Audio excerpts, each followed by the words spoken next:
Hello and welcome to Mickey Art. My name's Michelle Edhouse, and today you guys got me thinking. There was a lot of talk about the violet, and you know, one of the things we don't talk a lot about in acrylic pouring is mixing your own colours. And I have been purchasing this violet, and that's what I've been using. It's my, Reeves is the brand that I use for most of my colours except for my crimson red. And you know what? I was thinking, well, why can't we mix our own colours? We see them mixed together in the paintings, and what's required to actually create our own colours. So I was having a bit of a play while I was mixing some paints just after our live video today, and what I did was I took ultramarine blue and crimson red, and I know my camera does do a very bad job of depicting the colours, and of course it also depends on what your monitor does. I connected my computer to the TV and the other day, and the colour on the screen of each of them was so completely different. I was like, you guys have no idea what colours I'm painting with, because you have no idea which screen will make the best. Anyway, so I mixed them together, and some of them are still drying, but what I did was I took some of the crimson red, which is this colour normally, and I started adding the ultramarine blue, which is this colour normally, this one here, and just a small dollop, added that, 2 small dollops makes that 3 small dollops. As you can see, I started adding more and more, and it got more and more burgundy. I was like, this isn't going to make violet. So I started at the other end of the spectrum, and I took some blue and I started adding a little bit of crimson, and it kind of made a darker blue really.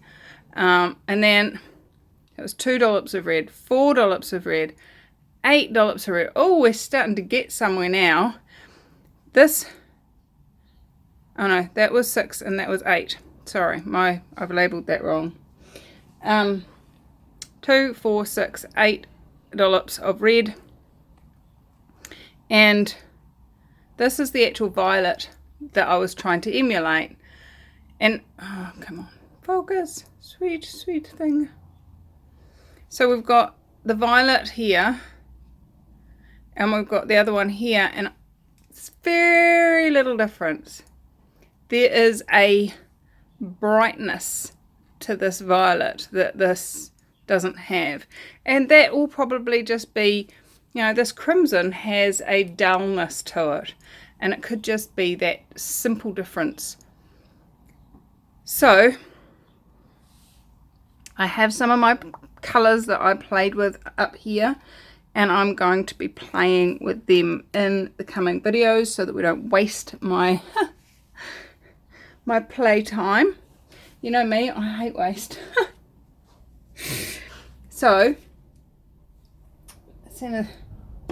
let's create now one of the color combos that was requested on the live pour was Payne's Grey, Iridescent Medium, and Violet and Turquoise. So I thought, yes, we can do that, can't we? You know we can, because we're great like that. And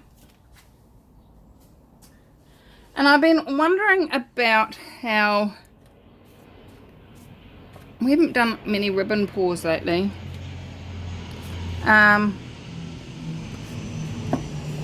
So let me just make sure that you are seeing this properly, and sit down and get us ready to play, because I like to play. I like to party. I like to party. So excuse my really dirty mug. I do wash it. It's clean on the inside. There's actually, oh, I was going to say it's perfectly clean on the inside. It's only on the outside, and then I started scraping. That's not as clean as I thought it was. I think I need to give it some love. What do you reckon? Let's do something else instead then, eh? Let's use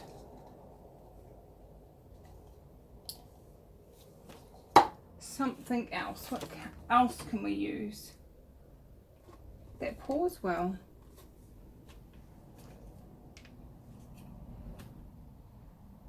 You know what? No, I'm gonna use that anyway. But before we go ahead and do that, I'm just gonna take this one here, which was our 2, and add some iridescent medium to it.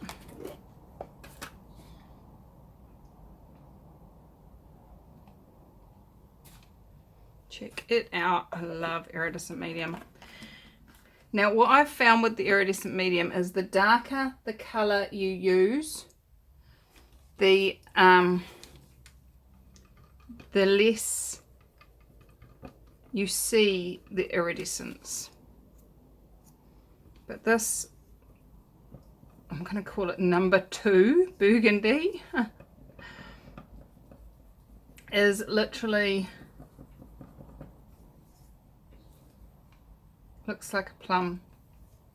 Now the iridescent medium, I mix it up as if it's a paint. I do it the same way as I do my paints with Floetrol and water. And then I have it here ready to go. And as you can just see, I can just add it in, stir it up, and there's no remixing required. It's ready for me. It's great. I love it. So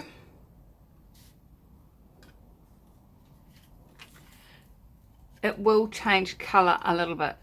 Because it does have a silverness to it, it changes your colours slightly. So I'm liking that as it is at the moment. It's like a plum colour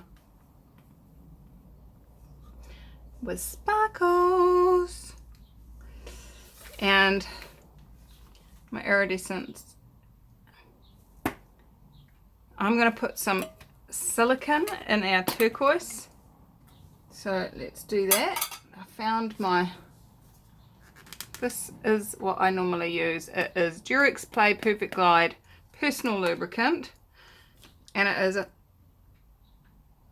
only ingredient in it is dimethicone, which is the best, in my opinion, oil to use for making cells in your paintings. So we've got the turquoise, we've got the iridescent plum. I'm also going to add in there some Payne's Grey and some plain iridescent medium, which comes out looking silver when it dries. And I'm just going to do lots and lots of layers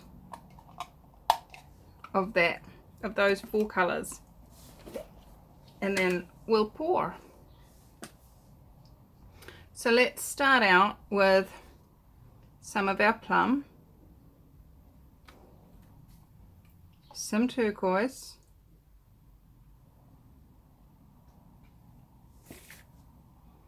some, oh, I haven't actually checked the consistency of my Payne's Grey.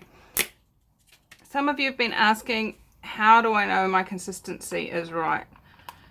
I stir, I pick a whole heap up on there and then tilt and see how it runs. If it runs off blobby like that, blub blub blub, that is a little bit too thick. It should run off in a continual stream. Now some people mix their paints a lot thinner than mine. Others mix them a lot thicker than mine. And there we go, look at that. That's how I like it. It really depends on what you're after and what you're pouring on. I've found that when you're pouring on a 3D object, it works out a lot better if you pour thicker paint, because it doesn't just run straight off. Look at this, isn't it pretty?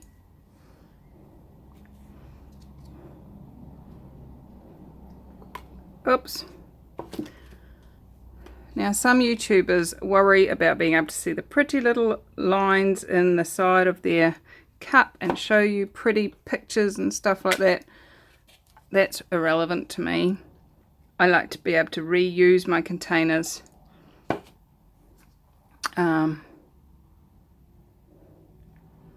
The more I can be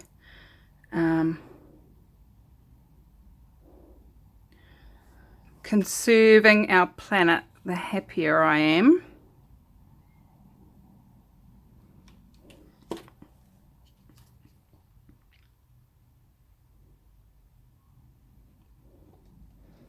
Okay, so this is an 8 by 10 canvas. And an 8 by 10 canvas, that comes to 80 square inches. Then you need to add some for runoff and add some for something else. So I'd round an 80 up to 100, and then I would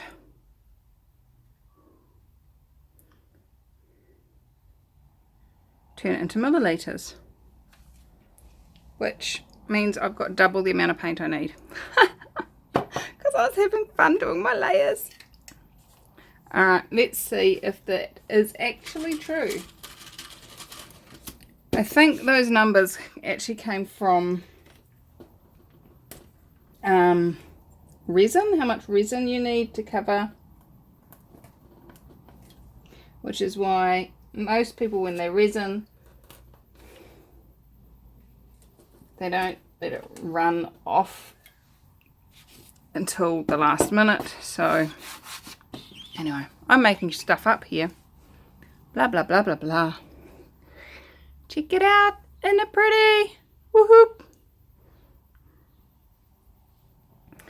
And I am just going to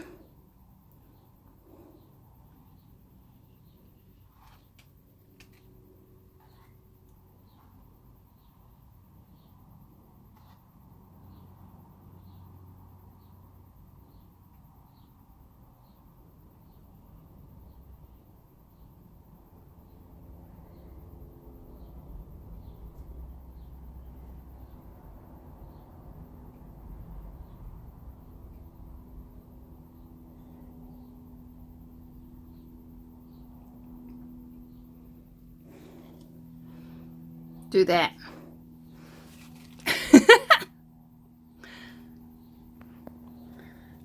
Let me zoom you in. So when I first started pouring, you could see it was really big thick bands of colour, which isn't what I was after. So then I came back once it started to thin out into the thinner bands of colour and went up and broke those up. So our next step is to join up any bits that aren't joined and show it the edges. Not show me the money, but show it the edges. Look, here's the edges. Can you find them?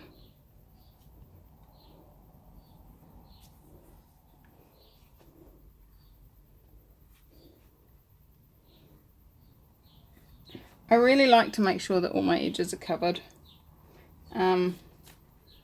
just so that I know that if somebody doesn't put it in a frame and hangs it on the wall, they're not going to have some ugly white dot.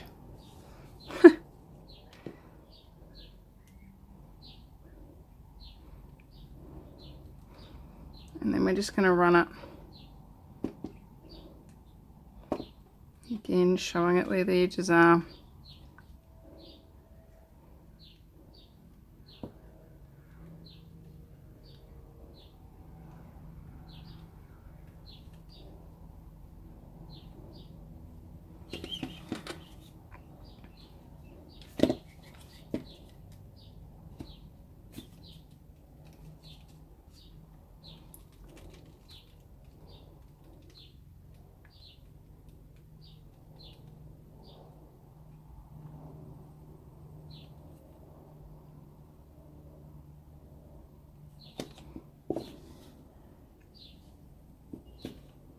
Again, double checking all the corners. Corners tend to be those bits that you think, oh yeah, I got them, and they don't.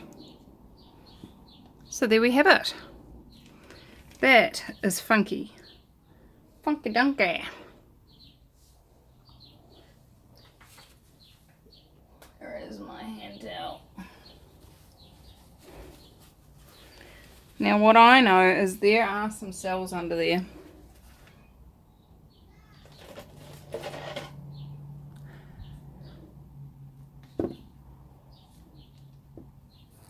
So before I do anything, I'm going to take some photos. 1, 2, 3.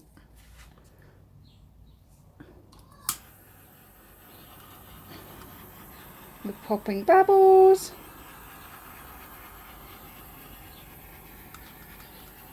And we're warming this paint a little bit so that it says, hello silicone, where are you? Come up and play. Now if you remember, I only put the silicone in the turquoise, which is why we've got stuff happening only in the turquoise. But that's actually really nice because, let me zoom you in over there. You've got some interesting bits and then some plainer, relaxed, some interesting bits, and then plainer.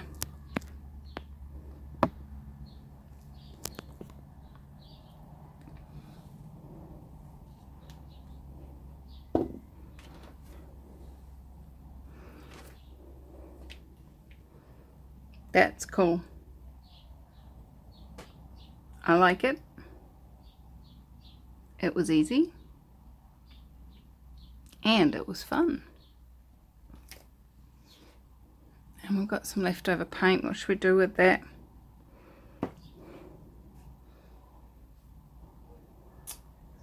You know what? I'm in the live video. I promised you all that I would do, because I offered up the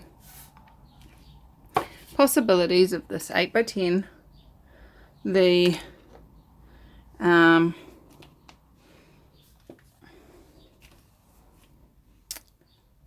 16x20, and the big and small records. We ended up doing the big record, so let's do the small record as well, and then we will have done 2 of them, because I promised you that I would come back and I would do those for you. So here I am doing 2 of them in one video. How did you get so lucky? I still haven't found my sellotape though, so let's just use our parcel tape again just to block off that hole. Now Doug brought to my attention that 45 size records in the States have giant great holes, like basically their hole is where that bigger ring is, and then you had to buy an adapter for your record player to make it actually play. I think that's insane, But anyway, let's actually move that way.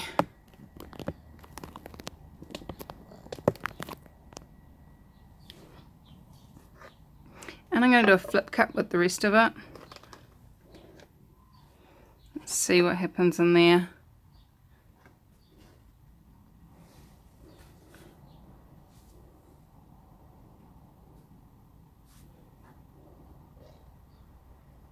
Ooh, check out that. Sparkly. Can you see the sparkles? Sparkly, dude. Now when I'm using iridescent medium and metallics of any kind, my phone has a real big problem focusing, because it's like, but it's fuzzy there, and it's fuzzy there, and it's fuzzy there, and I don't know what to look at.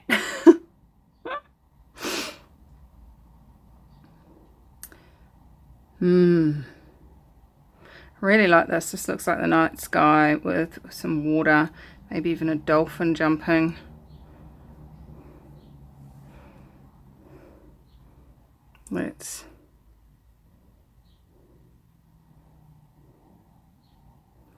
When you're pouring on records, you've got to be willing to have the shape of the record, the dents of the record, you know, the line art, if you like.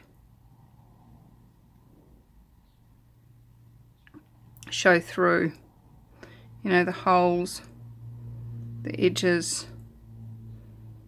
And if you're like me and using throwaways, this one's got to actually look at a little chip in it.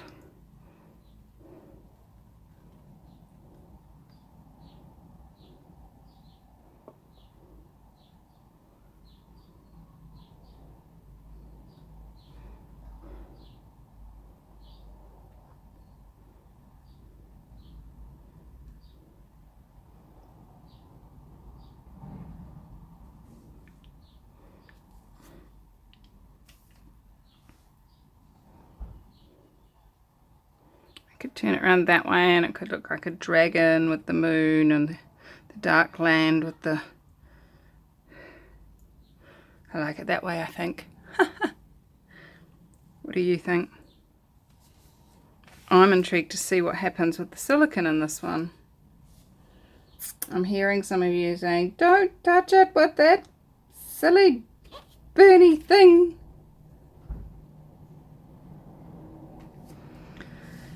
And I'm quite keen to agree with you. I think just as it is, there's already some silicone rising. It's not very thick. It's quite warm here today. It will do its own thing and I can't stop it. But I like it as it is. And I'm just going to leave it just blowing across the top to pop the air bubbles.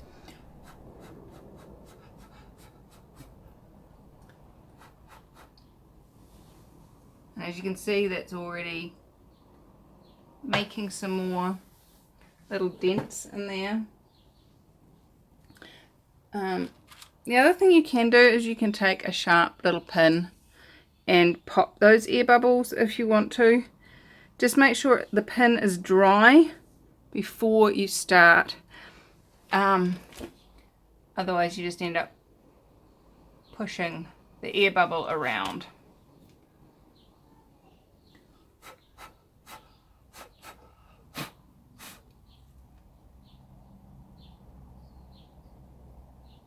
Yep, gonna leave it like that.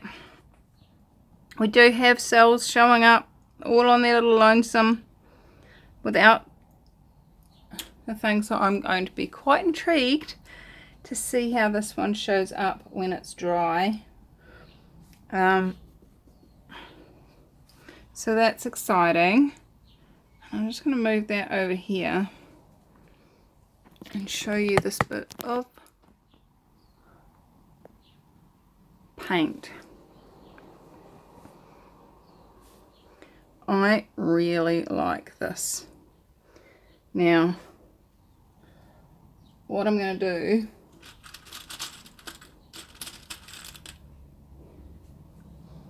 is just cover that hole up so that we don't end up with a problem being created with that.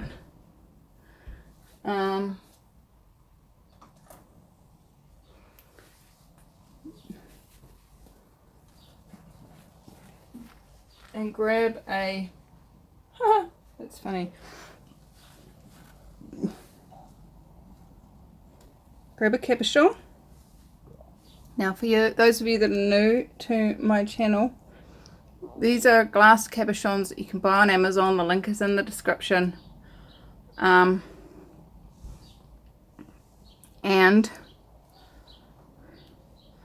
I just take a little bit of blue tack, which is like poster putty type thing, and a stir stick to make a handle. You make sure that the flat side is nice and clean, and then you just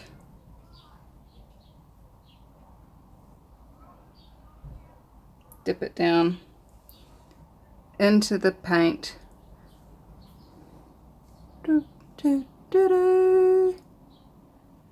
I like it.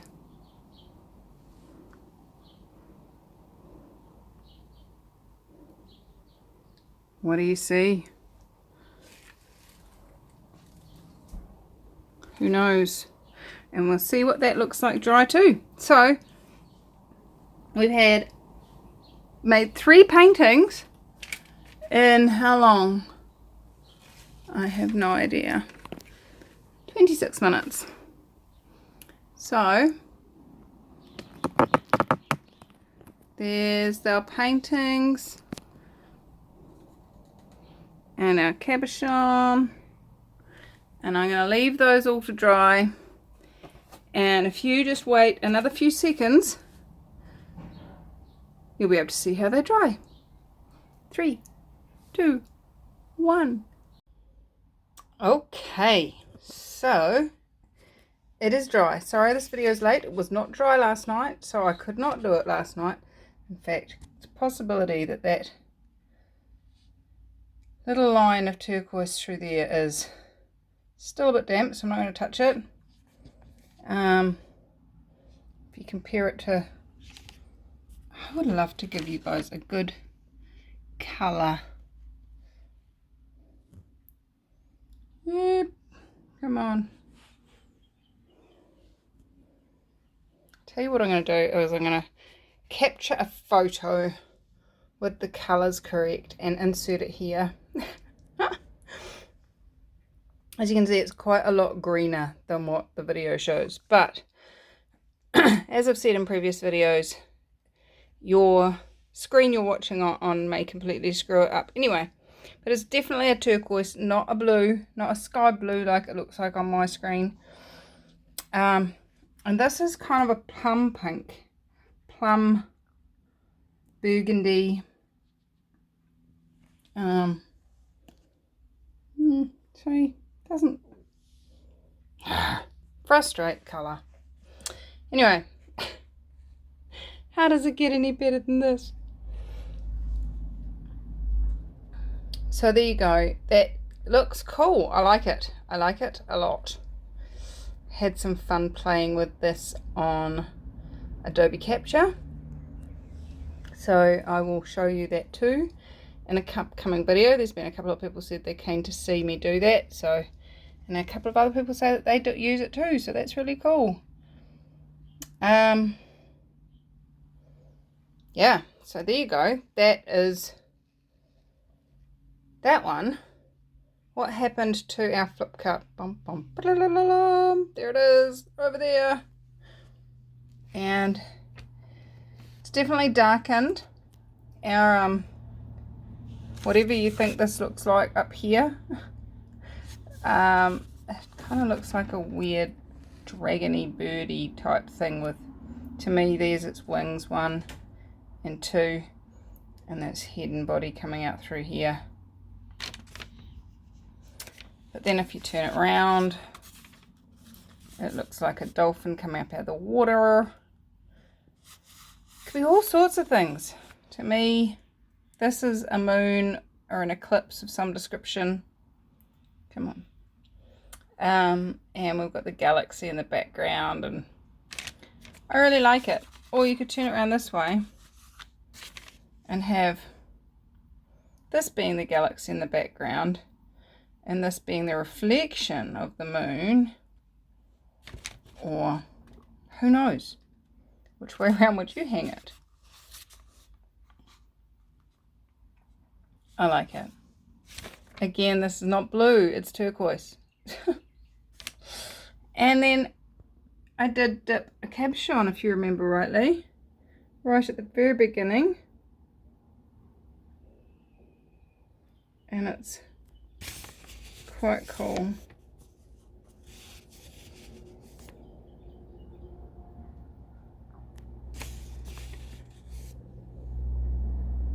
So I'm pleased with all of these. I had fun creating them. And you know what? I had super fun after this creating the next one. So I'm looking forward to sharing the next video with you in a couple of days. And then we'll be into a live again. So stay tuned. Make sure that you are on my mailing list.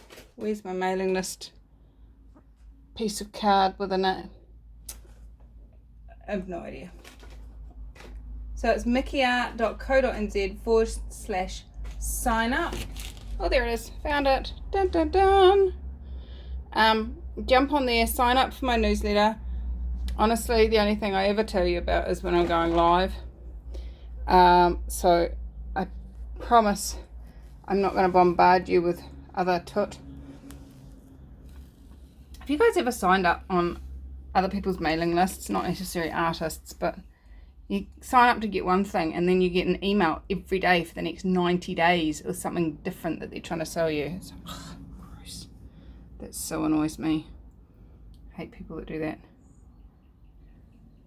Frustrates me because it fills up my inbox with stuff I don't really want. So guys, there they are. Which one do you like best out of these three? Which one would you have in your own home? What else is possible? And how much fun can we have in the next one? See you soon. Bye bye.